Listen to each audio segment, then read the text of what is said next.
Olá, bom dia, tudo bem com você? Eu sou o Wellington Calazans e começa aqui o programa Cafezinho no WC, o seu programa de segunda a sexta, às 6 da manhã, aqui no blog O Cafezinho e também no Botando Pilha, na página do programa, na minha página e em todas as outras páginas que você, que está me assistindo, passar a compartilhar a partir de agora, tá bom?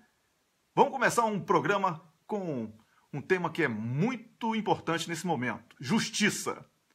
E para falar de justiça, a gente tem que convidar especialistas, além do Rômulus, que é o comentarista aqui do programa, que é um advogado com especialização em direito internacional e que vai aprofundar o debate também com os convidados, tá bom? Eu quero desejar um bom dia a todo mundo que está chegando, a Camila Govedice, a Janaína Miranda, a Silvana Salvador. Eu quero desejar um bom dia também a Márcia Falcone, Márcia Gonçalves, a Manuel Alves, Ana Tomazini, Silvana de Faria, a Avani Maria, Evaristo Pereira, a Cicleide Cassiano, Edson Oliveira, Tiago Bittencourt, muita gente boa chegando aí, a gente começa a compartilhar a partir de agora, tá bom?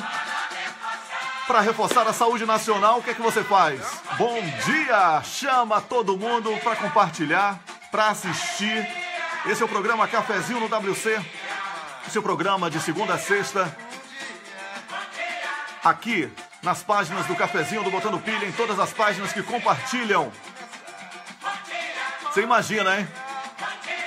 A página do Cafezinho com todos os cálculos que são feitos aí pelo Facebook. A página do Cafezinho vai ultrapassando mais de 1.400.000 pessoas desde domingo. Você imagine aí que negócio sério, né? Com aquela entrevista bombástica do Miguel do Rosário ao Vadida Mus. Não adianta sonegar números no YouTube, não sei aonde, falar bobagem sobre o nosso trabalho. O público já percebeu que a verdade está aqui com quem procura a verdade. O Cafezinho tem feito a diferença e a gente vai melhorar mais e mais, pode ter certeza. E esse é o programa que começa todos os dias, às 6 da manhã, para poder trazer o debate logo cedo, para evitar que você seja contaminado pelo PIG, o Partido da Imprensa Golpista. Nesse momento que eu estou falando tudo isso aqui, eu estou fazendo, sabe o quê? Compartilhando. Então, se eu posso falar, operar os equipamentos, botar musiquinha e tal, e compartilhar, você que só está aí de bobeira assistindo, pode compartilhar também, não pode não? Então, compartilhe agora, para a gente poder ampliar essa corrente de resistência, para a gente poder fazer desse programa um programa referência. Daliane Morandi, bom dia. Bom dia, Douglas Soares. Bom dia, Rômulus. Vou chamar você, Rômulus. Esse Rômulus é uma figura. Ele vai entrar no ar e fica lá assistindo também. Ele não é bobo não, hein? Pois é, então eu quero agradecer a você por estar sempre compartilhando aqui o programa, comentando, sugerindo, criticando, que é assim que a gente fortalece a democracia, não é verdade? O programa de hoje está muito movimentado. Solta o som. Quem foi que falou ali, solta o som? Vou ver aqui. Foi Evaristo Pereira. Tá bom, Evaristo? A música já está terminando, mas vai aumentar. Bom dia. Bom dia. Tá aí o que a gente merecia para começar. Um ótimo dia para você, horário de verão em Brasília, 6 horas 4 minutos. Bom dia, Tássia Camargo, que está em Lisboa. Bom dia para todo mundo que está chegando. Tássia Camargo que vai entrar também aqui para falar hoje sobre o programa Cafeína. O programa Cafeína que hoje vai falar sobre cinema, o papel do cinema, o papel do cinema moderno na política brasileira. Mais ou menos isso aí o tema, eu não falei na íntegra não, mas a Tássia é que vai fazer esse chamado aí. Eu vou avisar você logo o que é que vai ter no programa de hoje, para botar a musiquinha de abertura, a vinheta de abertura, que é a música maravilhosa do Raul Seixas, né? E aí a gente começar de com força, como diz lá na Bahia, o programa. Hoje nós vamos ter aqui a Jeanine Rocha e o Cláudio Eduardo, eles que são representantes do grupo Provítimas. Esse grupo é um grupo de juristas, jornalistas, especialistas em diferentes áreas que tem como principal objetivo assegurar a justiça para todos. Então, esse grupo Pró-Vítimas, um grupo do qual eu tenho a honra de ter sido convidado a participar, também o Rômulus, é muito importante, tem feito um excelente trabalho em diferentes estados do Brasil, sobretudo em Brasília, para evitar que a injustiça prevaleça, a injustiça predomine, tá bom? E também sobre justiça, nós vamos falar sobre a Lei Cancelier e a importância de barrarmos o avanço da meganhagem no Brasil. Vamos conversar com o advogado Rubens Rodrigues Francisco, que esteve aqui a semana passada falando do pré-sal e vai voltar a falar hoje comigo e com o Rômulus sobre a Lei Cancelier. E eu vou ter também a musa do cafezinho, do cafeína e de tudo que é bom aqui no cafezinho e no cafezinho no WC e no Botando Pilha e tudo, né? Que todo mundo que compartilha, que é a Tássia Camargo. Vou ter muita coisa boa. Olha só como é bom, né? Então vamos botar a musiquinha do Raul Seixas para começar? Toca, Raul!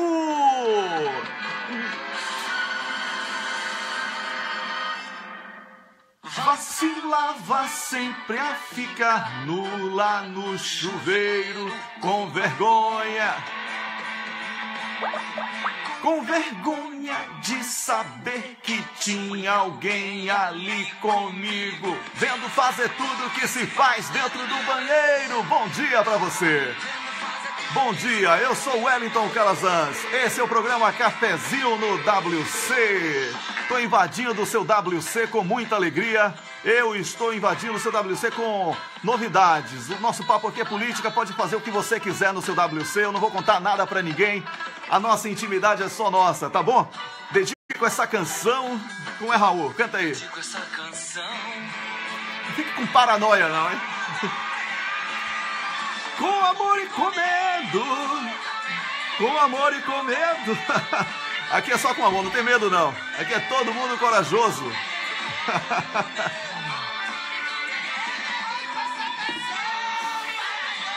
Pois é, a música do Raul Seixas, Paranoia, que eu uso aqui como vinhetinha de abertura do programa. E agora eu vou conversar com ela, a musa do cafezinho, a musa do cafeína. Bom dia, Tássia Camargo.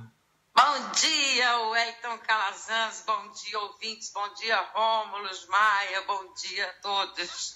Pois é, mas que coisa boa essa sua empolgação cedão assim, Tássia. Não, é porque eu tenho um professor chamado WC, sabe? Quero conhecer esse professor, hein? Ele mora na Suécia. Olha!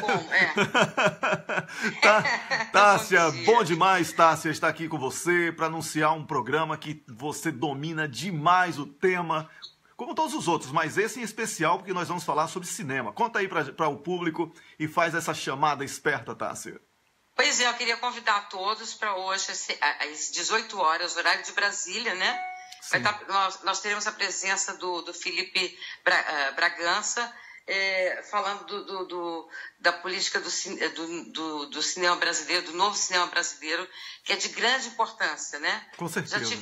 Já tivemos e temos ainda muitos cineastas, como o Rui Guerra, como vários outros, mas precisamos de gente jovem para mostrar, mesmo que seja dentro de uma ficção, uma verdade, né?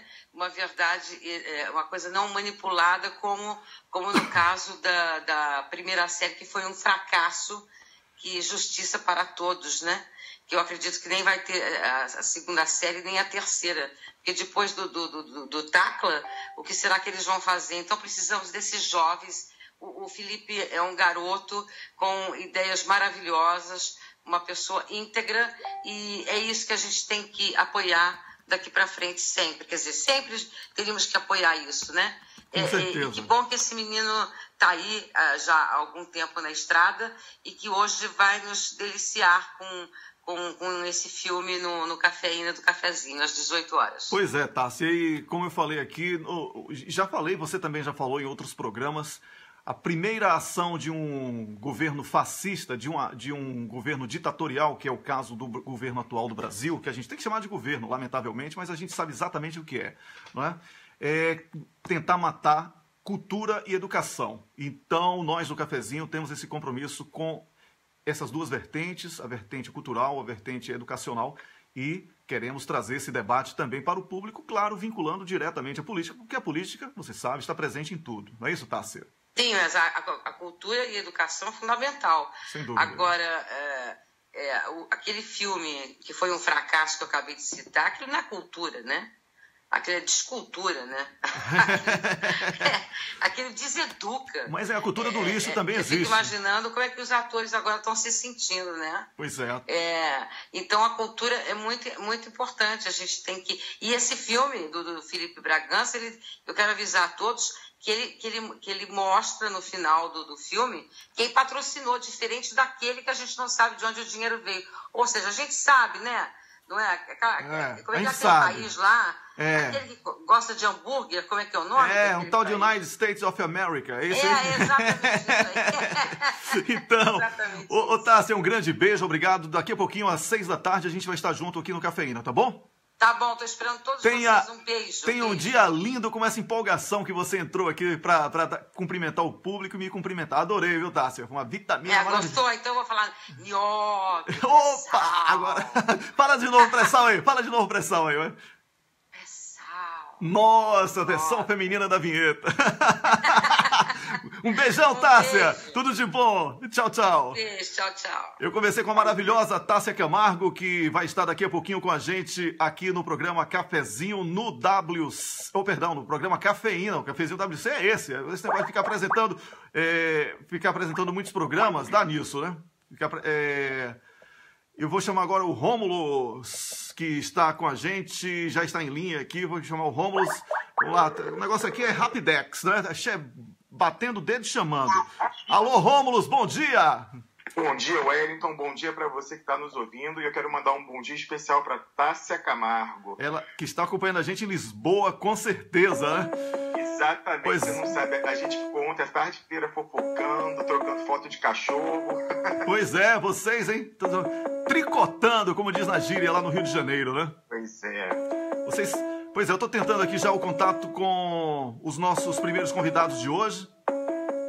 Estão ouvindo aí o som? Se você é esperto na internet, nas redes sociais, você sabe qual é o software que eu estou utilizando, não é verdade? Mas até agora não houve resposta. Vamos ver aqui. Não houve resposta.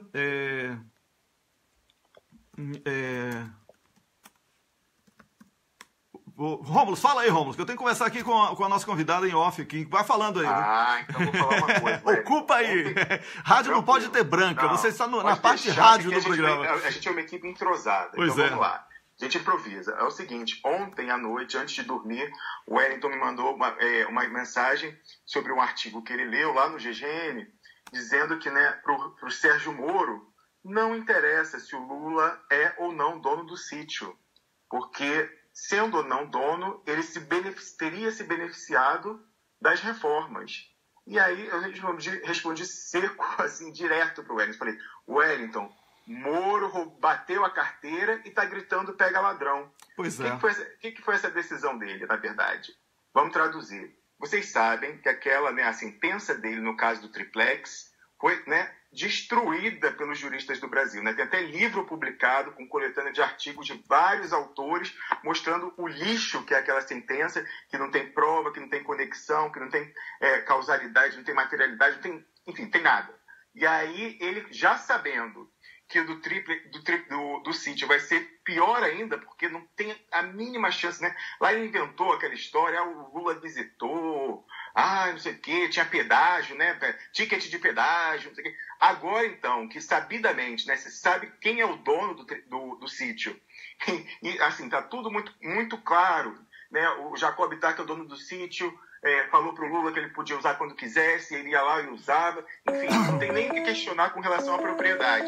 E aí, nesse caso, o Moro já sabendo que, então, dessa vez ele tem menos, está mais perdido ainda do que no caso do triplex, ele veio com essa história de dizer que não interessa se o Lula é proprietário. Pois Então ele já sabe assim, ele bateu a carteira, ou seja, ele sabe que ele não tem prova, ele grita pega ladrão dizendo o seguinte, como ele não eu sei que ele não é proprietário, então, mas mesmo assim, como eu não vou poder provar que ele é proprietário, porque eu já sei que ele não é, então eu vou inventar uma coisa dizendo o seguinte, como ele usufruiu, né, ia lá um fim de semana, então já é corrupção. Aí eu pergunto a você que está nos ouvindo, imagine isso, se você vai numa casa de um amigo, e aí outra pessoa faz uns dias, passa uns dias. Pois é, então, quer dizer que agora comer churrasco, e comer churrasco no sítio do amigo agora, passar um fim de semana numa boa, dá propriedade. Eu vou começar a fazer test drive de Ferrari. Não, dá propriedade não, Wellington, dá cadeia. Dá propriedade e depois da cadeia, né? Olha, eu vou começar a fazer test drive de Ferrari por aí, vou ser dono de tudo que é Ferrari, não é verdade? É o novo direito, sabe, lá de Curitiba, né? É o direito de ser canalha, de Sérgio Moro, né? É o juiz mais canalha da história da justiça brasileira. Wellington, sim. Aproveitando, os nossos convidados já estão no ar ou não? Não, porque você está falando agora, eu vou começar sim com os nossos convidados, tá bom? Wellington, eu vou cumprimentar. Posso só colocar um comentário, porque eu tenho que, né, depois isso fique na cabeça de quem está nos ouvindo, sim. A gente discutir, que é o seguinte: eu recebi ontem uma sugestão de pauta para a gente falar aqui, daquele infiltrado que a gente tem nas multinacionais de petróleo, aquele agente duplo, sabe, que passa para a gente os trilhões. Então, olha o que ele falou, fez um pedido, ele falou: bom dia, você poderia incluir na próxima pauta do Cafezinho WC a seguinte pergunta: quando a Procuradora-Geral da República, Raquel Dodge, irá mandar apurar a notícia crime relatada pelo deputado Vadir Damus no programa, a sua entrevista ao vivo para Miguel do Rosário no domingo à noite?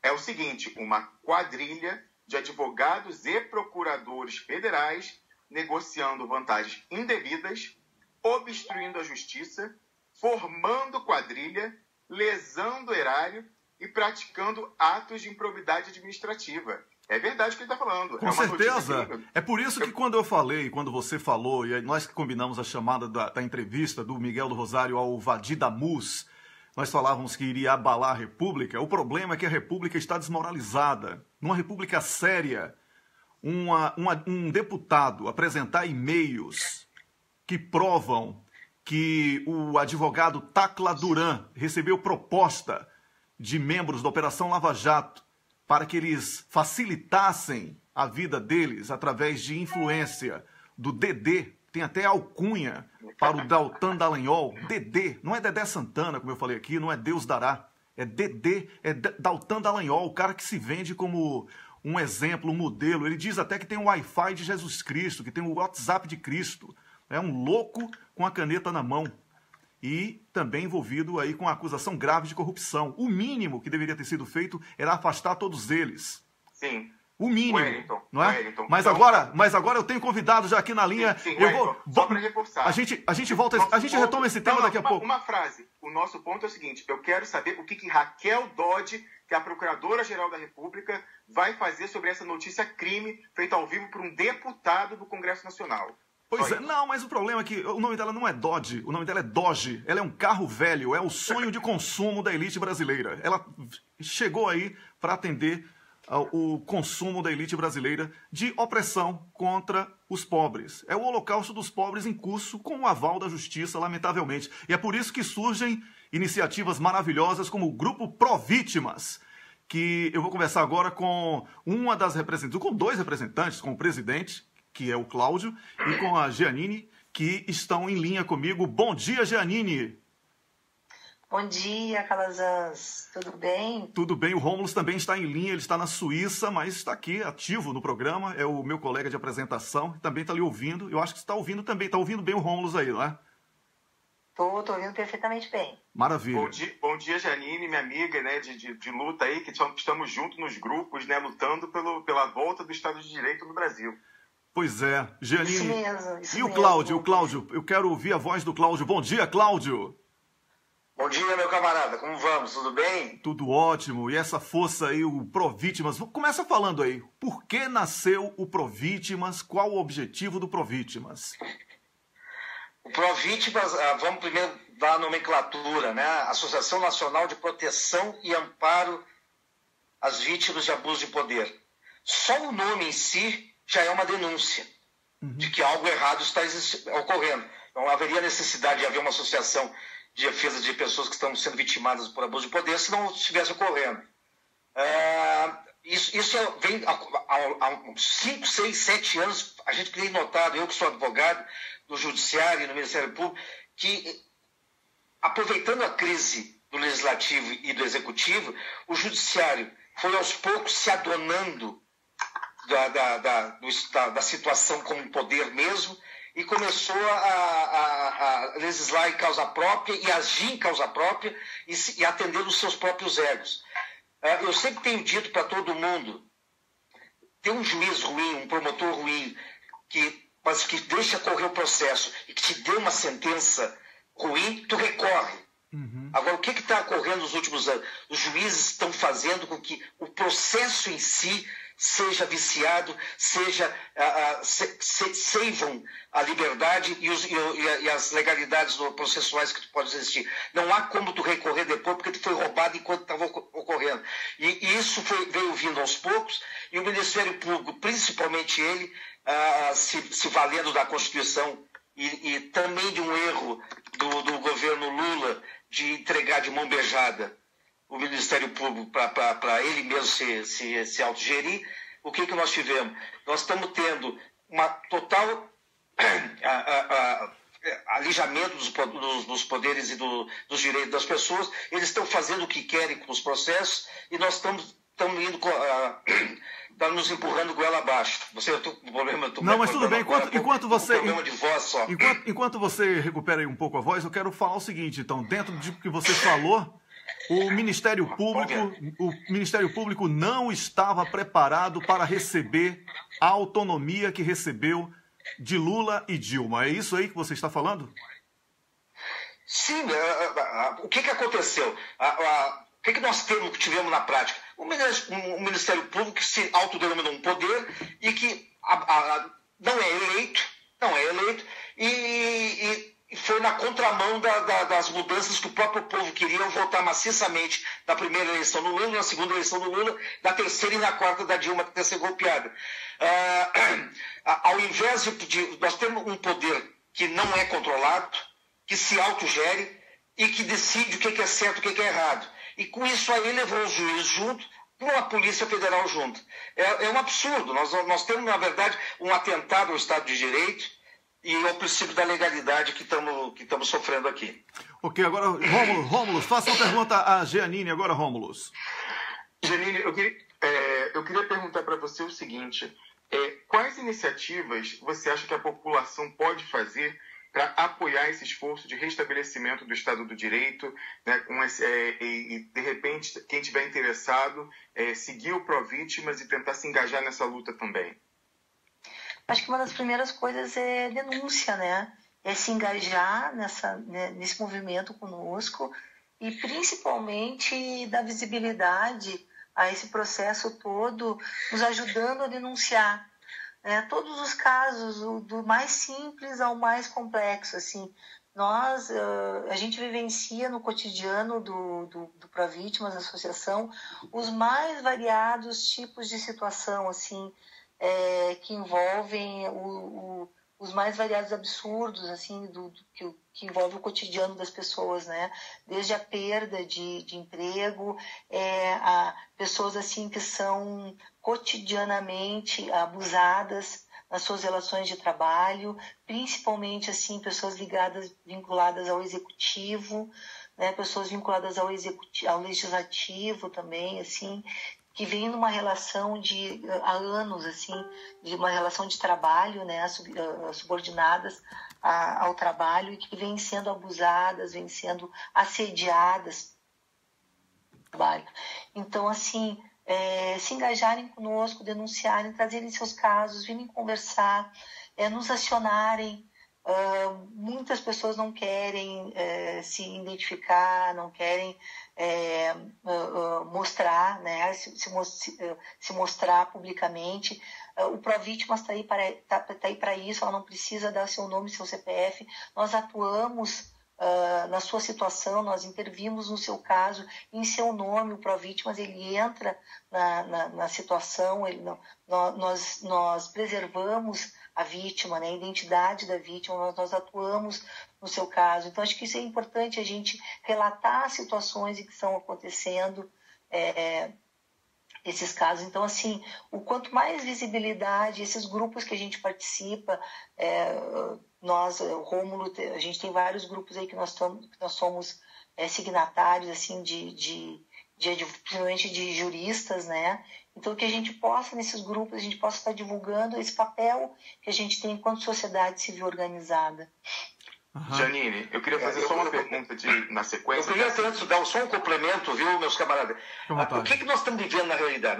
Nós perdemos o controle da nossa liberdade a partir do momento que o Ministério Público pode a qualquer momento bater na tua porta.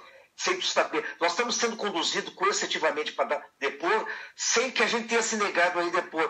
Algumas regras que só se usava no extremo, essa prática imposta pelo Ministério Público de se auto-administrar e de auto-ser justiceiro, está simplesmente jogando as liberdades individuais para o lixo. Algumas coisas que eu quero colocar também. Nós estamos inovando. Na questão do pré-sal agora, a Provítimas entrou em defesa da cidadania e dos brasileiros, fazendo o papel jurídico.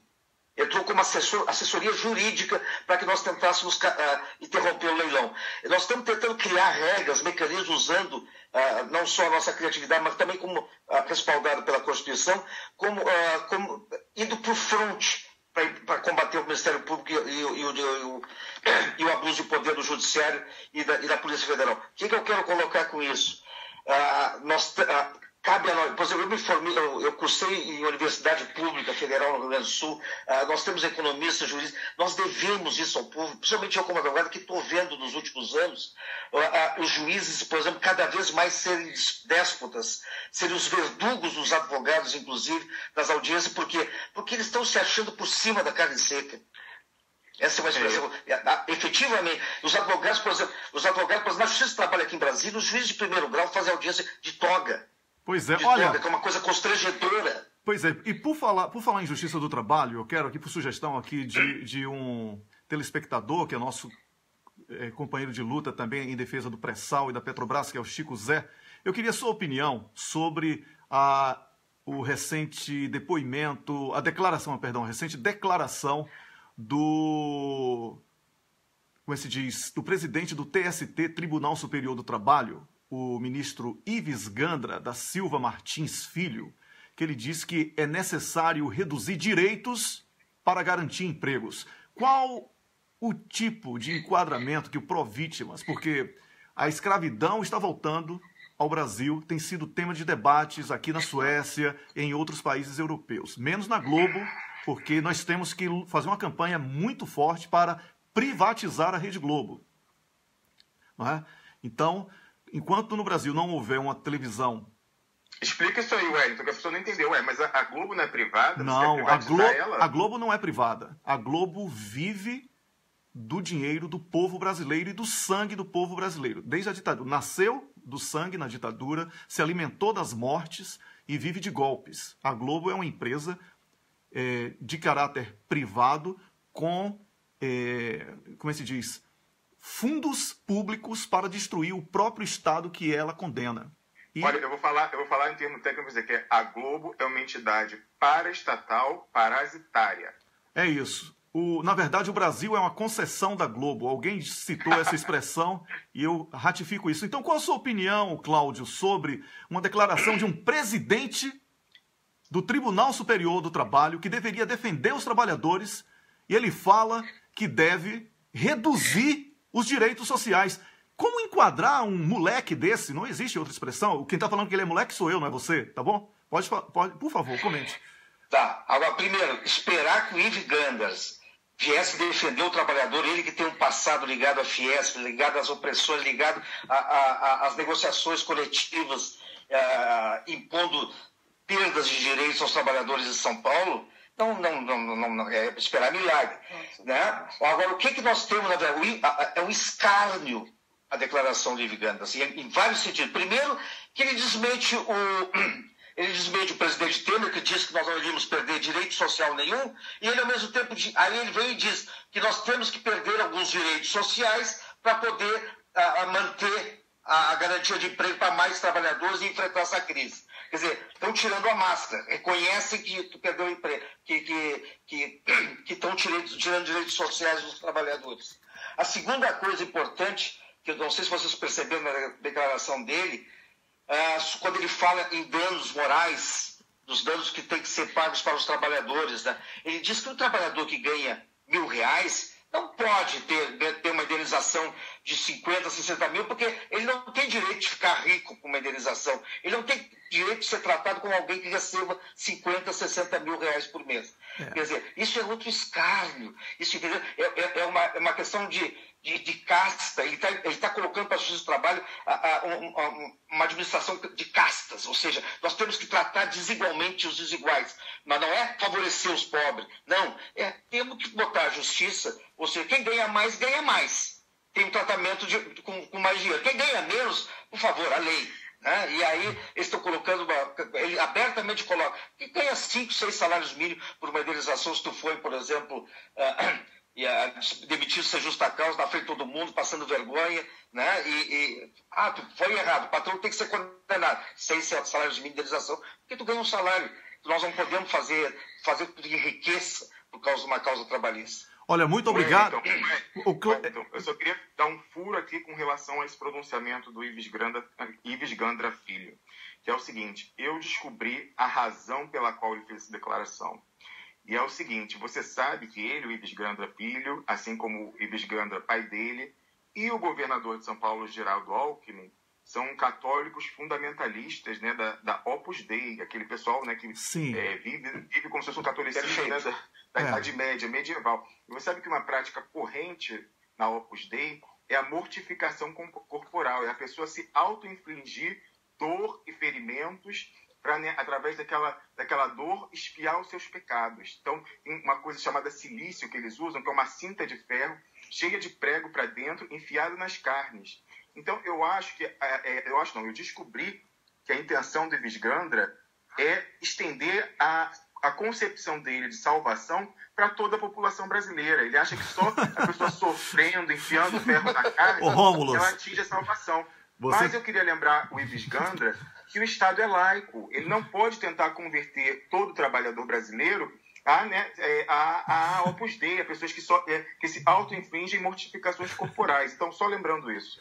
Obrigado, Rômulo, pelo seu furo fantástico, né, de essa informação cirúrgica. Eu quero agradecer ao Cláudio e a Giannini, parabenizar pelo grupo Provítimas. Obrigado por terem me convidado o Rômulo a participar. Wellington, só um comentário adicional. Eu perguntei para a Janine sobre o que o povo podia fazer, mas agora eu quero dizer o seguinte: o grupo está aberto para todos os advogados que quiserem se engajar. Então, nós vimos notícias na mídia, né, dizendo que os defensores das pessoas que são perseguidas pela Lava Jato, como o advogado Cacai, Roberto Podival, o próprio Dr. Zanin, advogado do Lula, estavam, né, pensando sobre a possibilidade de criar um grupo, uma instituição, uma associação que representasse todas aquelas pessoas que estavam sofrendo perseguição do judiciário. E eu quero informar esses advogados que esse grupo já existe e se chama Provítimas, e está aberto para a participação de todos os advogados que querem entrar na luta pelo restabelecimento do Estado de Direito no Brasil. É uma defensoria pública, não é? Que não defende o direito de 1% da sociedade, é uma espécie de defensoria pública também, não é? Porque a defensoria pública também é seletiva, lamentavelmente. Obrigado a vocês, voltem sempre, se quiserem marcar, inclusive, com o Rômulo outro dia para falarmos sobre algum outro tema específico, já está aqui a porta aberta para vocês aqui no programa Cafezinho no WC e no blog o Cafezinho também, tá bom? E também no Botando Pilha, com certeza. Que o blog Botando Pilha, diga-se de passagem, o Rodrigo Pilha, que é o editor do blog, ele é vítima de um processo do ex-procurador-geral da República, Rodrigo Janot, porque ele errou 5 metros, por 5 metros, o restaurante que o Rodrigo Janot estava conversando com o Jucá, fazendo um arrumadinho, certo? E o Rodrigo só errou o nome do restaurante, que fica a 5 metros do outro, e está sofrendo um processo por isso. Então é bom. Vamos mandar ele procurar o Provítimas, tá bom? Eu, se fosse procurador. Estamos esperando ele lá. Pois é, um grande abraço para vocês aqui. Esse espaço que vocês nos concederam. E vamos usar o canal sim, porque o teu canal é muito legal. Entendeu? A gente sabe que é muito lido, muito ouvido. E estamos nessa aí contigo, tá? Muito obrigado. Felicidades, um grande abraço. Então você já sabe, tem o Provítimas, E quando você quiser, quando você precisar de justiça séria, tem juristas, advogados, juristas, tem jornalistas também, né? E tem outros profissionais de outras áreas que estão dispostos a ajudar você a ter acesso. Você mencionou aí a perseguição do Janot, né, o blogueiro Rodrigo Pilha. Sim. Eu queria dar um conselho ao Janot. Sim. É o seguinte, se fosse ele, eu ficava bem quietinho, assim, para ver se esqueciam, né? Esqueciam. Anota o nome dele aí pro final do programa, tá bom? Porque depois aí, né, das revelações do Tacla Duran e também que a gente viu ali, né, com aquele protegido dele, que foi, né, que vendeu a delação à JBS, que a gente descobriu que ocorria na PGR sobre ele, se fosse ele, ia rezar toda noite para ninguém mais lembrar de mim. Pois é. Olha, sabe quem já está em linha? Quem já está em linha aqui é o Dr. Rubens Francisco, advogado que já esteve aqui a semana passada falando sobre pré-sal e hoje vai falar sobre a Lei Cancelier, abuso de autoridade. Bom dia, Dr. Rubens Francisco. Bom dia, tudo bom? Prazer estar aqui de novo com vocês. O prazer é todo nosso, meu, do Rômulo e do público, com certeza, que está gostando. Só que quando a gente troca de tema, troca de convidado aqui, a gente bota uma música, tá? Eu vou cantar aqui, você vai... não se assuste não, hein? Cantando no banheiro, berrando no chuveiro. Esse é o programa Cafezinho no WC. Eu sou Wellington Calazans, falando ao vivo direto de Estocolmo, capital da Suécia. Estou começando com Rômulus, que está na Suíça, que é o meu colega agora de apresentação. E agora, na segunda parte do programa, na terceira parte do programa, nós temos o Dr. Rubens Francisco, que vai falar com a gente sobre a Lei Cancelier. Esse programa é transmitido pelo Cafezinho, também pelo Botando Pilha e por outras páginas. E eu agradeço a você que compartilha. A música do Eduardo Zé que volta no finalzinho do programa, no momento descarga, pra gente dar descarga no cocô do dia. E hoje tem muita gente que vai receber esse prêmio. Eu vou voltar aqui com o Dr. Rubens e com o Rômulus. Dr. Rubens, obrigado de novo por estar aqui com a gente. E por que é importante debatermos a Lei Cancelier, Dr. Rubens?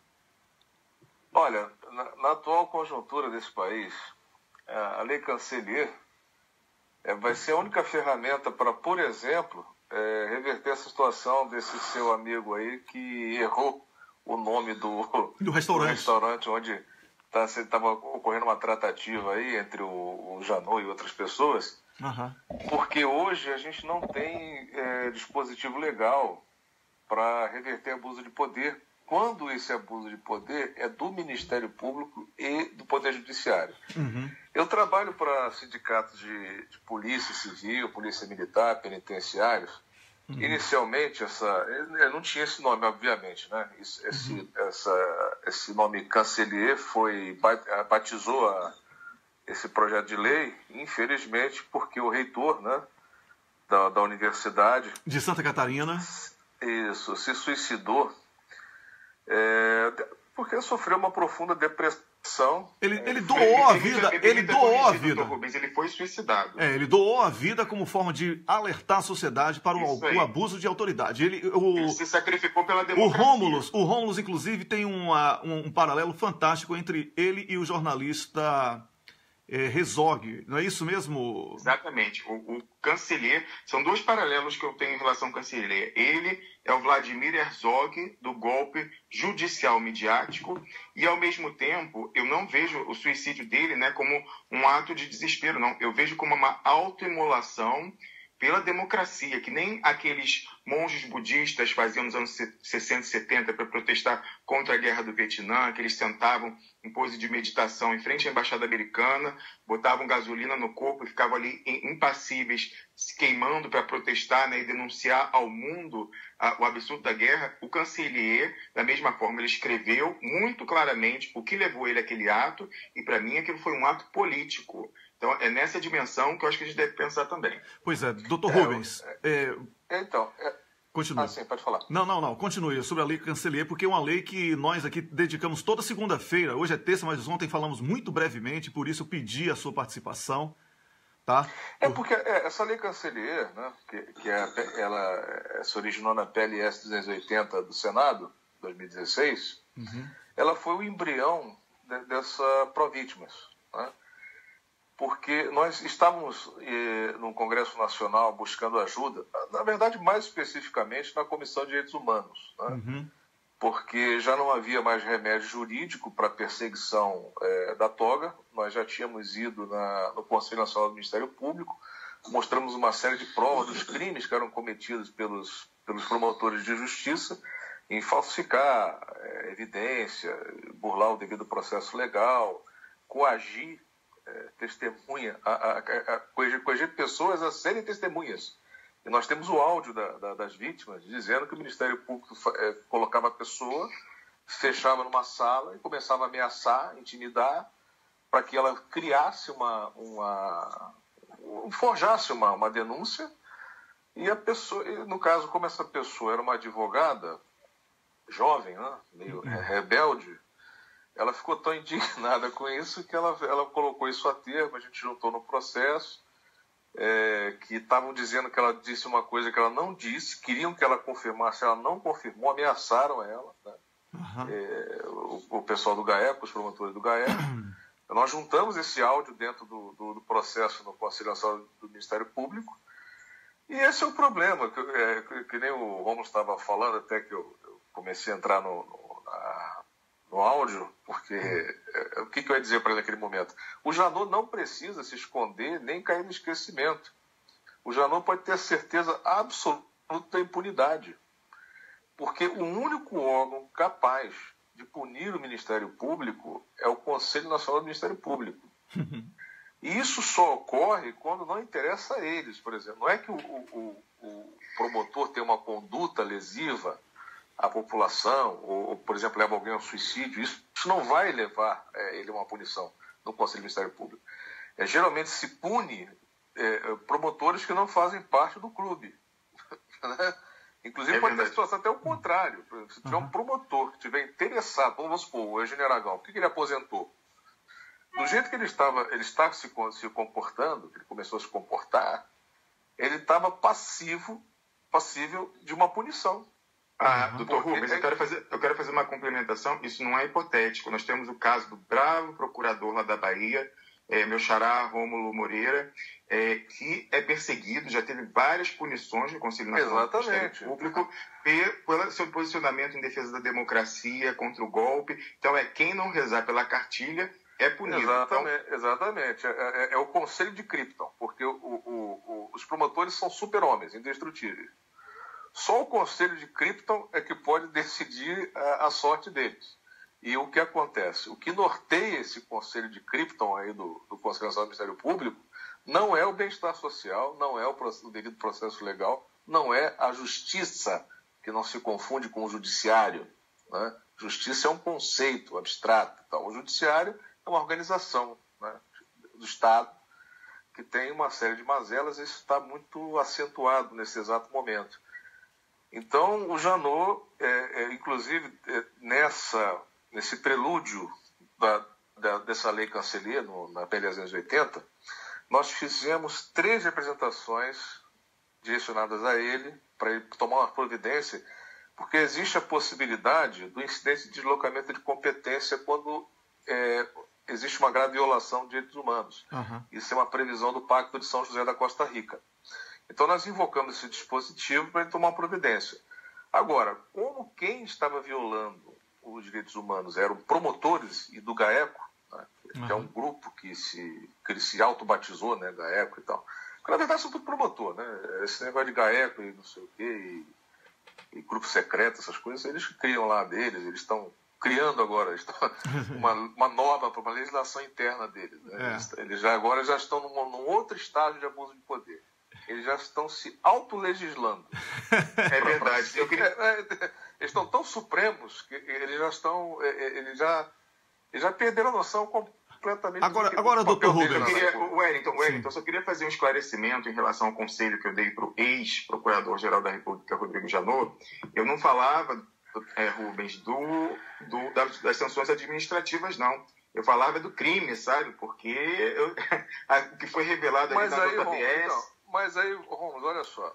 Isso é o grande X da questão. Está no nosso ordenamento jurídico. A competência privativa de ação penal é do Ministério Público. É verdade, é verdade. Se o Ministério Público... Então, tem muito bem lembrado. Então, se ele não ofertar denúncia, não tem Está dominado, está tudo dominado. Exatamente. Olha, então, entendeu? Olha, mas agora vamos reagir. Eu quero agora entrar na linha de reação, tá bom? Porque a Lia Ribeiro de Souza está dizendo aqui, pô, Wellington, você está desanimado hoje. Desanimado é um cacete, ô Lia. Você não me conhece, não, é? Já viu baiano desanimado? Baiano não nasce, baiano estreia. Né? Não tem. Baiano estreia, baiano não nasce. Tô aqui, olha, quando a gente entra numa luta, a gente vai até o fim. Desanimado é um cacete. A gente tem que conhecer o inimigo. Eu trouxe aqui especialistas do direito pra gente conhecer o inimigo. Eu vou atacar o inimigo sem saber quem ele é, você parecendo cego em tiroteio, com todo respeito a quem tem problema de visão. Isso, certo? É muito importante conhecer o inimigo. É uma das conhecer o inimigo. Olha, conhecer o inimigo é mais importante do que conhecer a si próprio. Tá? Porque verdade, pelo menos você não dá o passo em falso. Na verdade, a arte da guerra, né? Ela traz 3 regras básicas. Conhecer o inimigo, né? Conhecer o seu exército, que seria conhecer você mesmo, e conhecer o terreno onde você está lutando. Exatamente. Sem essas 3 premissas, você entrar numa luta é complicado. Então, se você lembrou bem, né, a questão de conhecer o inimigo, porque a gente está falando aqui do Ministério Público, né, em geral... Que coisa absurda. Estamos vendo o Ministério Público como inimigo, porque é exatamente dessa forma que eles se posicionam hoje perante a sociedade. Não, hoje, inimigos do povo brasileiro e inimigos do Brasil, né? Porque eles são entreguistas, eles são aquilo que o almirante Otton chama de brasileiros transnacionais. E assim, não é uma coisa velada, porque eles vão lá. O Moro, por exemplo, ele foi condecorado nos Estados Unidos. Né? E assim, o Dallagnol fica lá. O problema todo é que essa garotada do Ministério Público... Molecada. Como eu estou aqui no Brasil, eu acho que eu vou falar garotada. Se eu estivesse na Suíça ou na Noruega... Não, na Suécia, não me bote na Noruega, não. Senão eu iria fazer igual a Breivik, lá no parlamento deles, ou então no fundo de pensão. Devagar com a dor, porque eu sou de bala, né? Então, essa garotada que chegou agora aí, de 2012 para cá, ela se comporta como aquele garoto que descobre a arma do pai na gaveta. Entendeu? Tá uma coisa assombrosa. Então, o que acontece? A evolução, né, do que ocorre, boa parte disso tem a ver com a tua terra natal, a Bahia, por ocasião da greve da polícia em 2012, que se juntou com a greve da polícia do Rio de Janeiro, né? Sim. Aí teve aquele encontro, né, no início de 2012 entre o Daciolo e o Prisco, no meio da ocupação da Alba. Aquilo ali foi o ponto de ruptura, quando juntaram a lei de crime organizado, que foi uma coisa absurda, que induziram o governo a assinar, porque se confiava no Ministério Público, que as intenções eram boas. Então se sancionou essa lei do crime organizado, que é uma coisa... Você pode ter organização criminosa de um homem só. Exército de um homem só. Exército de um homem só. Aí você... Pouca gente fala de algumas coisas que antecederam a esses eventos. Teve um lutador de jiu-jitsu que a Polícia Federal pegou aí, disse que estava falando com um terrorista, que o cara ia ser terrorista, botaram o cara morreu na cadeia. Pois é. Ele morreu porque ele ia ser terrorista. É uma condenação, é uma pena de morte preventiva, não é? Abafar esse caso porque ele é um cara, uma pessoa comum, infelizmente, né? Tinha aquela coisa toda, não se fala muito nisso. Na época o ministro da Justiça era o Alexandre de Moraes, né? Então esse eu acho que realmente foi a primeira vítima fatal disso que a gente está vendo aí, assim, que deu uma certa repercussão, porque no anonimato tem várias. Tem várias. Tem inúmeras vítimas de... Ô Rubens, Rômulo, você vai perguntar. Pode perguntar, uma pergunta. É o seguinte, Rubens, como você sabe, a minha formação, né, minha experiência advocatícia é na área consultiva, empresarial e internacional. Então, não é a minha praia tribunal, processo, e é a sua praia. Você é um perito, um expert nisso. E por isso eu vou pedir, então, eu sempre faço questão de reconhecer minhas limitações, eu vou a quem sabe. Então, eu queria passar para você a pergunta que eu já mencionei no início do programa, que é feita por um... Você sabe que a gente, né, o programa, a gente tem um infiltrado das multinacionais do petróleo, né? Ele é agente duplo, ele passa para a gente tudo que está acontecendo lá nos bastidores do inimigo.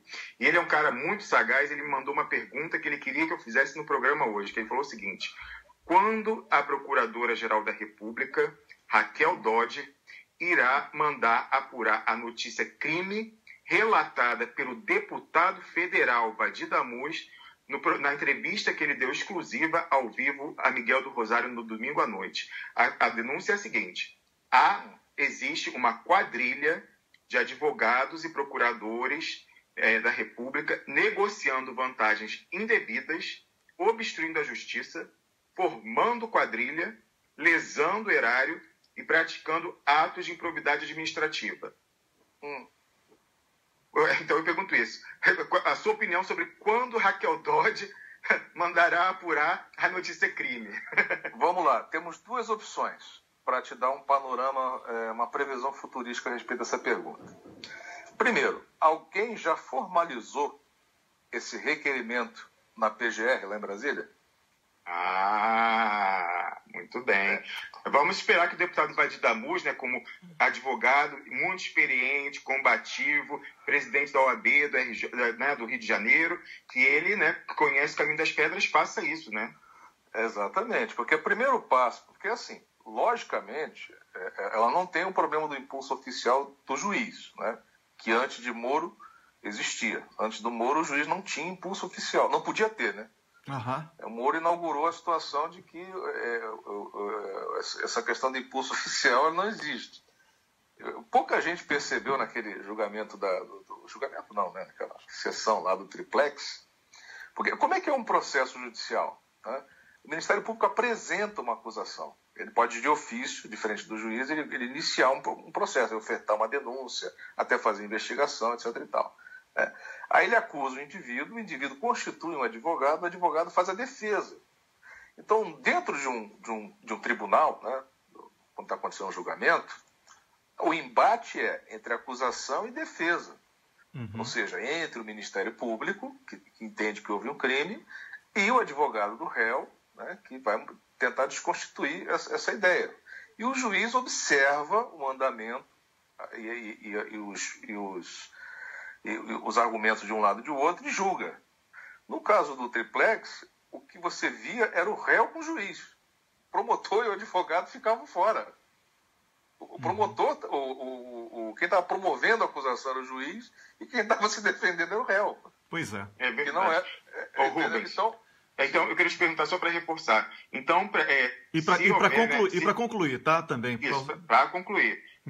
Se a gente sabe, né, que se a Raquel Dodge receber a denúncia e ela não fizer nada, aí ela está prevaricando. Eu que estou dizendo isso, não é o Rubens que está no Brasil. Não necessariamente. Não necessariamente, então explica. Porque a competência privativa de ação penal do Ministério Público. Ele que vai dizer, olha, isso é um crime, não é, vou oferecer uma denúncia lá no STF. Ele tem essa discricionalidade, a propriedade. De fazer um pré-julgamento, Por exemplo, Moro falou ontem, ou foi essa semana, não sei se foi ontem, ontem foi divulgado, que Moro disse que não importa se o sítio não é de Lula. O negócio é que ele botou na cabeça que tem que pegar Lula de qualquer jeito e vai à frente com a insanidade dele. Então, o Ministério Público pode entender isso como um ato nobre de Sérgio Moro, não é isso? Não, mas ele falou isso, assim, falou desse jeito? Ele falou que... Não, em despacho. Ele despachou. Está escrito. Moro disse que não importa. Ele fala o seguinte, não importa se o sítio não seja de Lula. Para caracterizar a corrupção. E que não tenha nenhuma relação com a Petrobras. Sim, não, mas porque ele vai usar a mesma lógica que ele usou na condenação do triplex. Não, é pior, Rubens, é pior. Não, nesse caso no triplex, ele tentou caracterizar a propriedade. Aí, como ele levou uma saraivada de crítica dos juristas, tem até livro publicado, aí dessa vez falou, bom, para não ter o livro volume 2, eu já vou admitir a priori que ele não é o dono. Então vamos, né? Ou seja, como eu disse, ele bate a carteira e grita pega ladrão. Pois é. Não, então, porque o que acontece é que, na verdade, está olhando a situação do Lula porque chegou no expoente. Mas, na verdade, isso foi uma escadinha construída degrau por degrau. Se você olhar a condenação do Zé Dirceu, já é a estrutura básica da condenação do Lula. É a mãe da Lava Jato. Que foi escrita aquela obra de arte aos avessos, né? Foi escrita pelo Moro, que ele era o assistente da Carmen Lúcia, não é isso aí? Não, da Rosa Weber. Da Rosa Weber, Da Rosa Weber. A famosa citação que ele disse que Zé Dirceu poderia ser preso porque ele leu num livro. Não. É a literatura. Então, ele falou que a doutrina... A literatura me permite condenar mesmo que não existam provas, ou seja... Então, na verdade é assim. Não o nome disso, assim, olha, traduzindo, vou traduzir para o baianês isso aí, é porra louquice. Certo? O nome disso aí é porra louquice jurídica. É uma porra louquice que é o seguinte, eles importaram doutrinas, né, legislações estrangeiras, como, por exemplo, direito alemão, que tem umas coisas assim, por quê? Tinha a situação do nazismo, né, que já é uma coisa meio absurda, porque você tem um princípio básico de direito que não existe crime sem lei anterior que o defina. O nazismo, né, o julgamento do Nuremberg, foi uma prova de que isso aí já caiu por terra, lá para trás. Por quê? Eles foram condenados por crime de guerra quando não existia crime de guerra. Criaram o conceito de crime de guerra e penalizaram ele pelo que tinha acontecido antes. Rubens, mas eu tenho que fazer uma justiça ao criador dessa teoria, e também ao meu grande professor de Direito Penal lá na UERJ, professor Juarez Tavares, que foi advogado da Dilma no impeachment, e ele, grande amigo do criador dessa teoria, que é o criminalista alemão Klaus Roxin, convidou ele ao UERJ, e ele fez uma fala em que ele falou que ele não autorizava essa interpretação maluca que deram a teoria dele do domínio do fato. Exatamente. Porque o que acontece? No caso lá do nazismo, foi uma situação muito grave. As pessoas sofreram, morreram, tinha campos de concentração. Era um negócio muito terrível. Entendeu? Agora, você transportar uma situação dessa dentro do Armagedon, que foi a Segunda Guerra Mundial, e aplicar o Brasil, porque supostamente aconteceram algumas coisas lá de mensalão, de não sei o quê. Quer dizer, uma teoria usou um canhão para tentar atingir um passarinho que não se tinha nem certeza se era ou não. E para acabar com qualquer dúvida, o Klaus Roxin no Brasil falou: a minha teoria... o Aragão deixou isso muito claro. Não exime da apresentação de provas. Então, exatamente. Agora... detalhe, exatamente, tinha isso, porque você tinha os sobreviventes das vítimas, você tinha as testemunhas oculares, né? E assim, você tinha um monte de cadáver, entendeu? O que não aconteceu no caso do Zé Dirceu, não aconteceu no caso do Genuíno, não aconteceu e as coisas foram andando. Por que acontece? O PT ele foi uma vítima do inimigo íntimo. Como foi o Ministério Público, quer dizer, o paladino da justiça, a instituição da esperança, que começou a fazer isso, eles tomaram um tiro nas costas. Então, até ele perceber que o Ministério Público não era amigo do povo, tinha sido cooptado por interesses internacionais, até a ficha cair, eu acho que só começou a cair pesadamente quando teve essa lei do Canceller, do abuso de autoridade, porque se vocês olharem, se vocês acessarem na página do Senado lá e digitar essa lei, você vai ver que no corpo da lei foi juntado uma série de documentos, nós juntamos uma série de documentos, ainda no Sindimetalan, o Sindicato Metalúrgico das Agulhas Negras do Rio de Janeiro, uma série desses documentos, do Conselho Nacional do Ministério Público, que estava coagindo testemunha, que fraudaram o processo, que não deixaram criminosos, né, à vontade lá no Sul Fluminense e perseguiam quem denunciava os criminosos. Porque a história toda começou porque o sindicato, lá no Rio de Janeiro, com um monte de problemas de doença ocupacional, de operário morrendo, né, um juiz percebeu um esquema de corrupção entre o departamento jurídico e alguns juízes, em conluio com as empresas para acabar com a raça dos trabalhadores. O juiz se indignou com isso e colocou na sentença que havia uma trama que envolvia juízes, promotores, a Volkswagen, a Peugeot, a Citroën e tal, em detrimento dos trabalhadores. Aí, de posse dessa sentença, que era de um juiz indignado, né, com a situação, nós fomos ao Ministério Público pedir providência. Pronto. Selou o destino de todo mundo. Por quê? A gente não tinha reparado essa parte da sentença, que falava que tinha juízes fazendo a mesma coisa. O juiz tinha percebido isso, que era de lá. A gente não viu, pensou que era só a questão, que a gente já sabia, que as empresas faziam conluio lá, com o pessoal lá, para poder fraudar processo. E como tinha juiz e promotor junto disso, depois que a gente foi descobrir, perseguiram o sindicato até aniquilar. Criar prova, fraudar, forjar provas. Não, forjar. Foi inclusive, o que eu estou te falando. Ô, Rubens. Nós juntamos gravação dentro do Conselho do Ministério Público. Mas olha, eu estou sendo acusado aqui pelo público, porque você sabe que eu estou acompanhando aqui atentamente os comentários aqui o tempo todo. Eu fico olhando para a tela, ouvindo você, o Rômulo, entro sempre que é necessário, porque vocês é que são especialistas na área do direito e eu estou aqui para aprender com o público também. Mas teve aqui, eu já fui acusado de estar menstruado porque eu estou muito calado. Você está muito abatido hoje. Você está. Tá todo mundo dizendo que eu estou broxado hoje. Eu fui falar ontem que. Então, porque é o seguinte. É porque normalmente eu jogo esse programa aqui, a gente acelera a galera, tá? Mas é importante que você que está assistindo, Rubens, que é o nosso convidado, Dr. Rubens, que é o nosso convidado hoje, o Rômulo, que é meu colega aqui, apresentador do programa comigo, saibam de uma coisa muito importante. Sim. O programa de hoje, ele busca por justiça.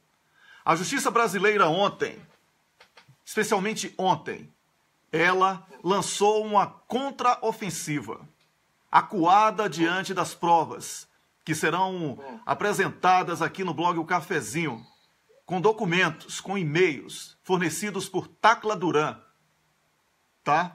Condenando ao deputado Vadir Damus, que está na CPMI apurando todos esses absurdos das delações premiadas. A fábrica, a indústria, né? A indústria, exatamente. Então, eu tenho uma responsabilidade enorme com esse material. Miguel do Rosário, o próprio deputado Vadir Damus, o deputado Paulo Pimenta também. São provas que colocam em xeque toda a falácia de que a Lava Jato era uma operação de combate à corrupção. Vamos provar aqui em capítulos, não vamos lançar tudo ao mesmo tempo, não. Certo? Boa. Vamos lançar em capítulos, fazendo um mapa, um PowerPointzinho bem mais criativo do que o cara que tem nome de supositório. Tem nome supositório, misturando supositório com xarope, que é Daltan Dallagnol, que ele acredita que tem... Wellington, DD. Tem a alcunha no crime de DD, tá? Alcunha no crime de DD, no e-mail. Quem será DD? Nós vamos aqui montar a Camila, que é a nossa produtora do programa, vai criar arte. Talento da Camila. A gente vai fazer como nos filmes, nas séries policiais, botar ali a foto, o valor que pediu de propina e a função no crime. E quem são os dois do centro? Nós vamos depois revelar no capítulo final. Então, sabendo disso, esses canalhas, quem está dizendo que são canalhas sou eu, viu? Tá, Rubens, não é Rubens não, sou eu e Rômulo, tá bom? Esses canalhas aí, que se venderam, até filmezinho teve, certo? Para dizer... Wellington, você sabe que tem a suspeita de que o dinheiro que financiou esse filme tenha vindo desses desvios que eles deram, né, extorquindo os candidatos a delator. Você sabe que tem essa suspeita. Na história que o financiador é oculto, agora eu acho que eles são os maiores interessados em dizer quem que financiou aquela porcaria. Pois é, então é muito importante que antes de criticar que eu estou aqui triste, abatido, não estou nada triste, abatido, estou de bem com a vida, Rômulo também, mas é importante. Depois do tema no domingo, dá para ficar triste essa semana? O tema é muito delicado. O tema é muito delicado. Então, a seriedade... essa proximidade que eles têm dos Estados Unidos podia ser melhor aproveitada. Eles podiam investigar quem jogou aquela bomba lá na Síria, lá em Alepo, para ajudar os Estados Unidos, porque os Estados Unidos não sabem, né? Pois é. Então, eles podiam... já que estão tão bons assim de descobrir, Eles podiam auxiliar a CIA e o FBI. Exatamente. Quem jogou? Não, eu queria que o Sérgio Moro... Pô, a gente falou... Rubens, você me permita aí, só são alguns segundos, tá? É porque toda vez que eu falo sobre Sérgio Moro, eu tenho que colocar aqui o comercial que a gente tem um parceiro. Se eu falar mais de 3 vezes o nome dele, eu tenho que botar o comercial, senão eu não ganho. Uma espiga de milho, 1 milhão, escrito com caneta Bic, dólares, assim, $1 milhão, tá? Que a Adri Bezerra, lá de Pernambuco, forneceu pra gente aqui. Então vamos lá. Tem que botar propaganda do Banestado. Eu sou um cliente Banestado. Tu és um cliente Banestado. Ele é um cliente Banestado. Todo mundo, nós somos mais Paraná. Olha o pianinho agora.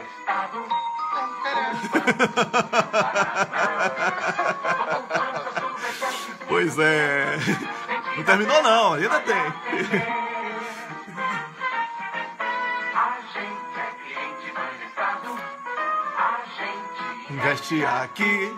Veste. Do Estado agora. Essa parte que é linda. Trabalhar, viver, sorrir. Trabalhar, viver, sorrir. Banestado é o patrocinador oficial do programa Cafezinho no WC. Sempre que a gente fala mais que 3 vezes o nome de Desmoronando. Ele sabe por quê. Diga aí, Rômulus. Sempre que eu ouço esse jingle, eu não sei porquê, eu suponho que seja porque Banestado é banco, eu sinto um impulso incontrolável de dizer que eu tenho conta na Suíça, como algumas outras pessoas, mas a minha conta, ela não tem dinheiro, nem limpo, nem sujo. Ô, doutor Rubens, olha, eu quero lhe agradecer mais uma vez participar aqui do nosso programa.